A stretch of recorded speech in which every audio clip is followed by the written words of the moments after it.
aussi appelé dent de chien, comme je l'entendrai dire plus tard. Nous voilà en file indienne, derrière maman, si belle dans sa robe sablée noire, son museau pointu humant l'air, prêt à détecter à distance l'odeur du danger, les oreilles dressées, aux aguets. En avant, nous la suivons, bateau, emprunté, maladroit, distrait par des envies irrésistibles. Flairer le parfum inédit d'une plante qui ne pousse pas chez nous, jouer avec un morceau de bois, un caillou, un bout de carton ou d'autres choses encore, comme cet objet transparent non identifié, oblong, creux, léger, entouré d'une étiquette rouge et blanche. Maman connaît, c'est une bouteille de soda. Attention, l'homme n'est pas long. Prudence de rigueur. Elle veille au grain et nous rappelle à l'ordre, avançant maintenant au ralenti, muscles tendus et regard à l'affût, les oreilles soudain plaquées sur son crâne pour se redresser aussitôt, à droite puis à gauche. Des oreilles à géométrie variable. On peut y aller, mais chut. Je vous en supplie, les enfants, arrêtez de couiner et de japper comme ça. Vous allez nous faire repérer. Message reçu. Silence dans les rangs. À pas de loup, même si nous avons plutôt l'allure d'une famille de renards, nous nous dirigeons vers ce qui nous paraît être un groupe d'habitation. Pas un bruit, personne en vue. À cette heure de la journée où la chaleur plombe tout, les hommes restent à l'abri et font la sieste. Profitons-en. Notre mère connaît leurs habitudes et les remises où s'entassent leurs poubelles. Avec un peu de chance, nous y trouverons des restes comestibles. Nous nous faufilons en catimini à l'arrière de la première maison, où de hauts bidons sont entreposés et notre flair nous dit que de la nourriture s'y trouve. Seul hic, comment accéder à ces poubelles bien trop hautes pour nous? Soyons confiants, maman a de l'expérience, maman sait tout. En attendant, nous explorons les alentours à la recherche de détritus mangeables, mais ne trouvons guère que des bouts de papier gras qui, à en juger par l'odeur de chair en putréfaction qui s'en dégage, ont emballé de la viande, ce qui ne nous rebute pas plus que ça.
infernale qui passe à 2 doigts de nos truffes, répandant derrière elle des traînées de fumée suffocante.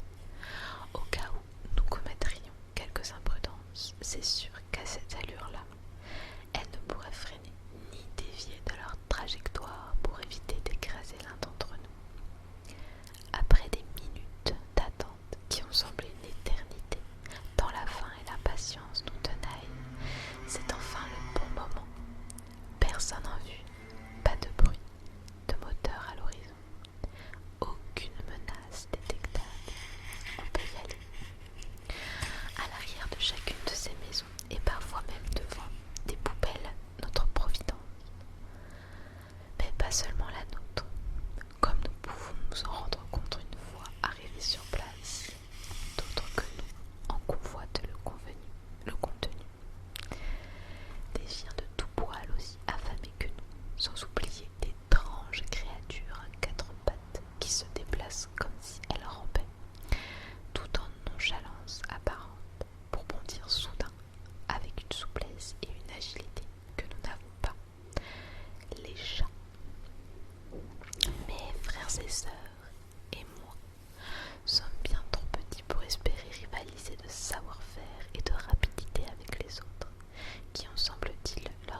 mystère